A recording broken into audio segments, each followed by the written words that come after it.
was the most memorable time of my life. It was a touching moment because I never thought this day would ever happen. I won't have to worry about putting gas in my car. I won't have to worry about paying my mortgage. You know, if I help him, he's going to help me. So if I help him, he's going to help me. Are Barack Obama supporters already banking on a free ride? Well, Michelle Malkin says get used to it if Obama wins it. Explain, Michelle. Well, this is a woman I call Peggy the Moocher. John McCain had Joe the Plumber and Tito the Builder, and this woman, Peggy Joseph, was exulting after an Obama rally earlier this week to a Sarasota, Florida reporter, and you heard her. She basically you don't think Peggy or whatever is indicative of all of his supporters, do you? Well, you might call her, to paraphrase Obama, a typical Obama supporter.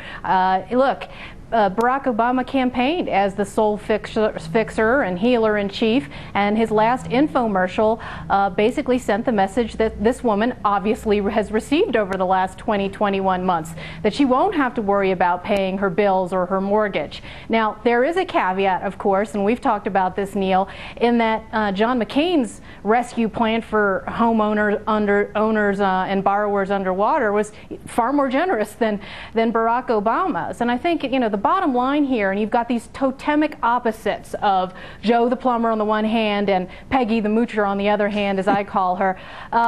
There is still stark ideological difference among the rank and file electorate. The problem, however, is that these ideological differences have been completely blurred over the last year with all of these bailout binges. And as conservatives and fiscal conservatives, what few of them are left in Washington, retrench after this election, because look, if the results are going to be bad in the House and Senate, let's face it, never mind what goes on in the White House, all this talk of rebranding and what the Republican Party should do, it's very simple. They should all get a copy of a mirror and a copy of The Road to Serfdom and ask themselves whether they've contributed to the problem or are helping to solve it. All right, while I still have you here, I want to talk about this incident in Philadelphia.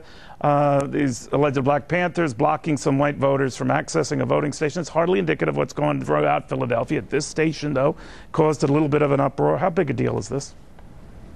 It's worrisome. It's a worrisome sign, and I've had quite my own personal experiences with the radicals and the new Black Panther Party, and I also think that we should look at what they've said over this last week. Even before this incident came to light and this videotape came out, they were going around threatening to bring their thugs to polling places all across America today, and they used very inflammatory, racially divisive language about ensuring that their interests were protected at the polls.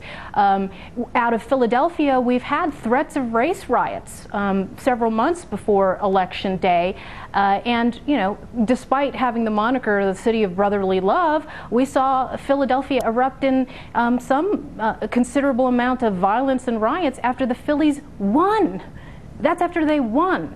So I think we got to keep an eye on it, and I think that law enforcement authorities there and elsewhere are smart to prepare for the worst but hope for the best. All right, Michelle Malkin, thank you very much.